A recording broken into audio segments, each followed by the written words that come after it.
বন্ধুরা, ভোলে বাবা পারকারেকার আজকের পর্বে প্রথমেই দেখা যায় সাক্ষ্য ঝিলকে বলছে তোমাকে একদম সদ্য ফুটে ওঠা ফুলের মতো লাগছে।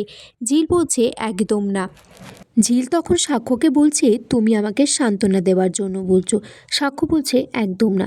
ঝিল তখন বলছে একটা কথা বলো তো, তুমি তো বাইরের লোককে নিয়ে এত মাথা ঘামাতে না। আমি যেরকম আমি তো সেরকমই থাকতে পারি। ঝিল বলছে আমি জানি আমাকে দেখতে অতটাও ভালো না, তাই বলে আমাকে ওরকম বাজেভাবে সাজিয়ে দেবে ভাবতে পারিনি। সাক্ষ্য তখন ঝিলকে বলছে তুমি নিজেকে তৈরি করো, আমি তোমাকে সাহায্য করব। বিয়ে করা মানেই তো আর জীবনটাকে শেষ করে দেওয়া নয়।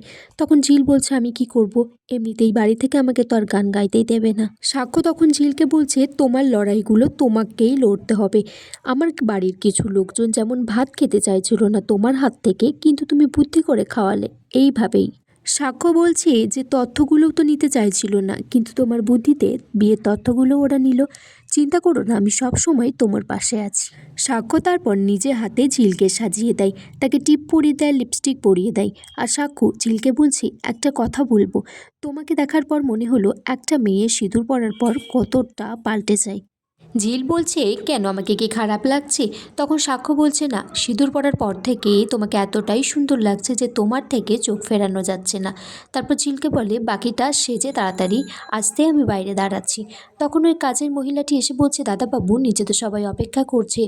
সাক্ষ্য তখন বলছে ঝিল শাড়ি পরছে, তারপরে ওর হয়ে যাবে, তুমি ওকে চুলটা বাঁধতে একটু সাহায্য করো। ঝিল তারপর নিজের মতো করে সেজে বাইরে আসতে সবাই তাকে দেখে অবাক হয়ে যায়, এত সুন্দর লাগছে। সাক্ষ্য একভাবে তাকিয়ে থাকে।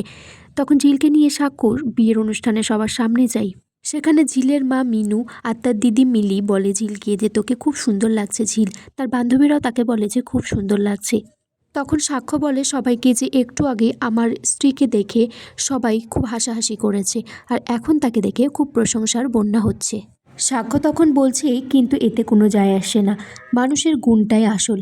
আপনারা হয়তো জানেন আমাদের বাড়িতে আমার মা গানের চর্চা করে। আমার বউ খুব ভালো গান করে, হয়তো আমার মায়ের মতো না, তবুও ও খুব সুন্দর গান করে। বন্ধুরা, সাক্ষ্য তারপর ঝিলকে একটা গান করতে বলে, আর সবাইকে বলে যে তার গানটা যদি ভালো লাগে বলতে, আর যদি ভালো না লাগে সেটাও বলতে। ঝিল তারপর গান করে আমারও পরানো যাহা চাই তুমি তাই। সবশেষে তিতির চৈতিকে বলছে যে চৈতিদি তুমি তো সবটা নিজে হাতে করলে, এখন সব কিছুর পরে এই ফুলসজ্জাটা তো করতেই হবে তাই না? তারপর সেখানে সাক্ষ্য আর ঝিল আসে। এসে সাক্ষ্য চৈতিকে বলছে কিরে রাত তো অনেক হয়েছে, তুই বাড়ি ফিরবি তো? চৈতি বলছে আমি বাড়িতে তো বলেছি এখানেই থাকবো। তখন ঝিল চৈতিকে বলছে শরীরটা যদি ভালো না লাগে তাহলে আপনি এখানেই থেকে যান আজকের রাতটা। চৈতি তখন সুদর্শনাকে বলে যে কি কি কার কাজ বাকি আছে বলতে। সুদর্শনা তখন বলে এই যে মালাটা পরানো বাকি আছে সাক্ষ্য আর ঝিলকে। সাক্ষ্য আর ঝিল তারপর একে অপরকে মালা পরিয়ে দেয়, মিষ্টি খাইয়ে দেয়, জল খাইয়ে দেয়।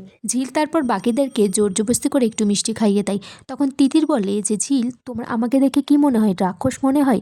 তখন সাক্ষ্য বলে মিষ্টি খেতে ইচ্ছে না হলে খাবি না। সাক্ষ্য তখন জানতে চাই আর নিয়মকানুন কিছু বাকি আছে কিনা। সুদর্শনা তখন বলে এবার ঝিলকে তার চুল দিয়ে তোর পাটা মুছিয়ে দিতে হবে। ঝিল তখন বলে যে আমি সব নিয়ম মানি, কিন্তু এই নিয়মটা আমি মানতে পারবো না, অকল্যাণ হলে হবে। চৈতি তারপর বলে যে ঠিক আছে, আমরা আর তোদেরকে ডিস্টার্ব করব না। তারপর সাক্ষ্যর কাছে জানতে চাই যে আজকে ঝিলকে কী উপহার দিচ্ছিস।